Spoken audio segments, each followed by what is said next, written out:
शिवरात्रि की हार्दिक शुभकामनाएं। आज महाशिवरात्रि के मौके पर चलिए सुनते हैं महाशिवरात्रि की व्रत कथा। महाशिवरात्रि की व्रत कथा का पाठ हर महाशिवरात्रि के व्रत करने वाले को करना चाहिए।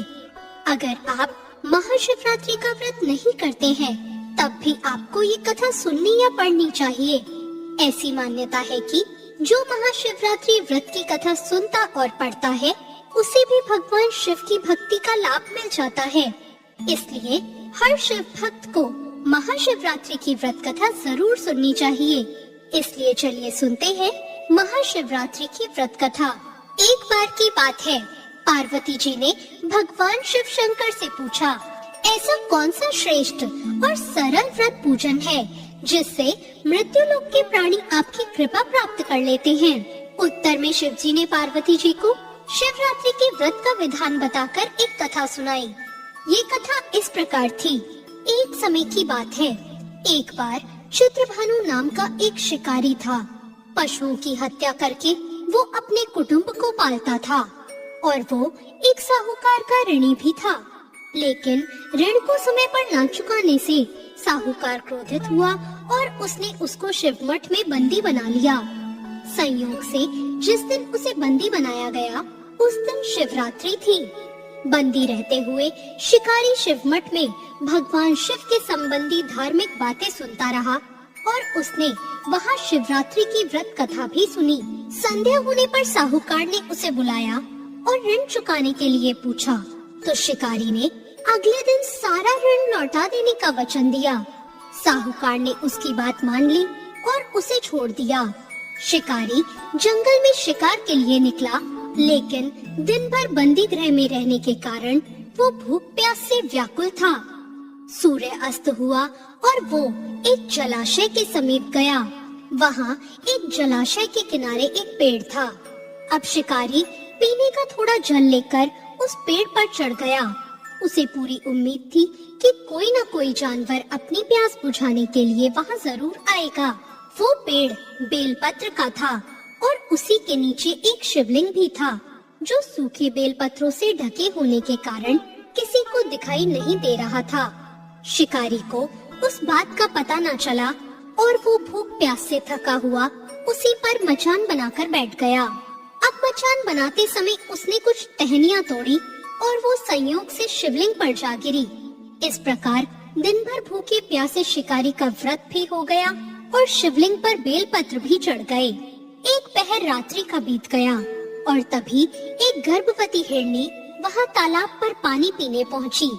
शिकारी ने धनुष पर तीर चढ़ाकर जैसे ही प्रत्यंचा खींची, उसके हाथ के धक्के से कुछ पत्ते और जल की कुछ बूंदे नीचे बने शिवलिंग पर जा गिरी और अनजाने में ही सही शिकारी की पहले पहर की पूजा हो गई। टहनी और पत्तों की आवाज से वो हिरनी चौकन्नी हो गई।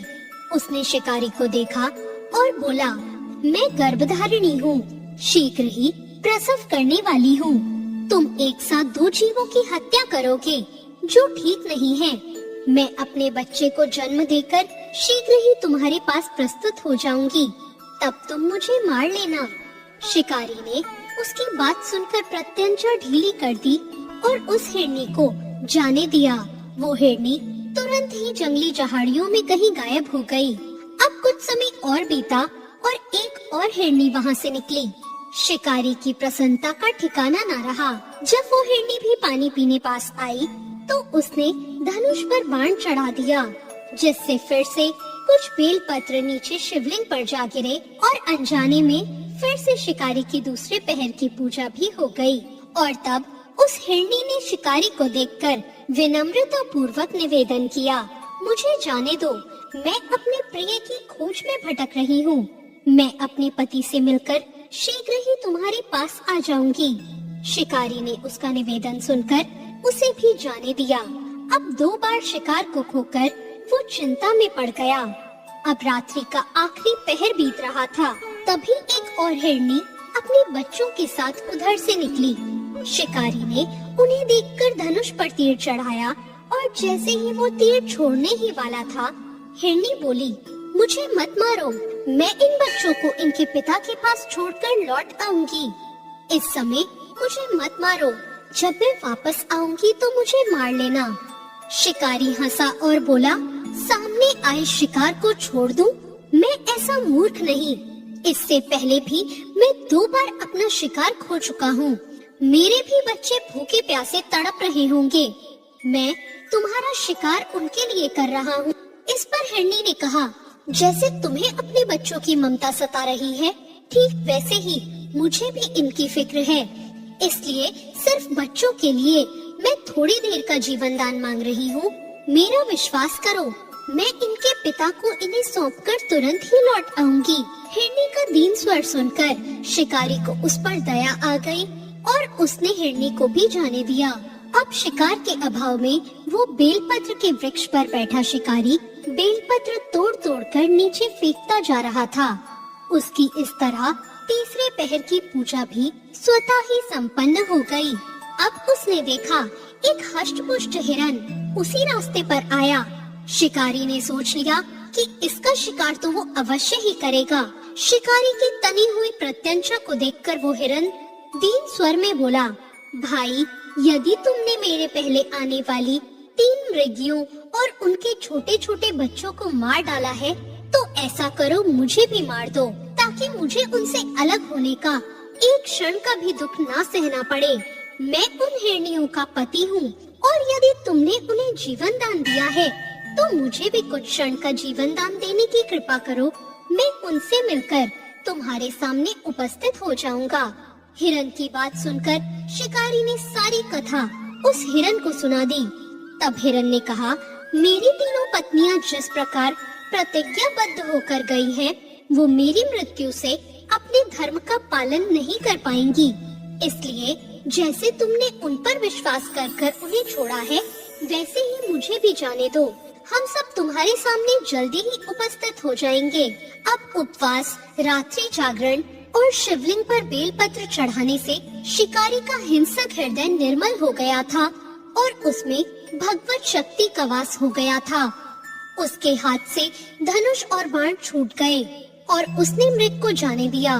थोड़ी देर बाद वो हिरन अपने परिवार सहित शिकारी के सामने उपस्थित हो गया और शिकारी से कहने लगा, अब तुम हमारा शिकार कर लो। लेकिन जंगली पशुओं की ऐसी सत्यता, सात्विकता और सामूहिक प्रेम भावना को देखकर शिकारी को बहुत गिलानी हुई। उसकी आंखों से आंसू झड़ने लगे। उसने उस हिरन के परिवार को न मारकर अपने कठोर हृदय को जीव हिंसा से हटा दिया और कोमल और दयालु बन गया। ये सब देवलोक से भगवान शिव देख रहे थे और उसके ऐसा करने पर वो उस पर प्रसन्न हुए और तत्काल ही उन्होंने उसे अपने दिव्य स्वरूप का दर्शन करवाया और साथ ही उसे सुख समृद्धि का वरदान देकर उसे गुहु नाम प्रदान किया। ये वही गुहु था जिसके साथ भगवान श्री राम ने मित्रता की थी। ओम नमः पार्वती पतये, हर हर महादेव। तो ये थी महाशिवरात्रि की पौराणिक व्रत कथा। आशा करती हूँ आप सभी पर भगवान शिव और माँ पार्वती की कृपा हमेशा बनी रहे। आपको आज की ये कथा कैसी लगी, कमेंट करके जरूर बताएं।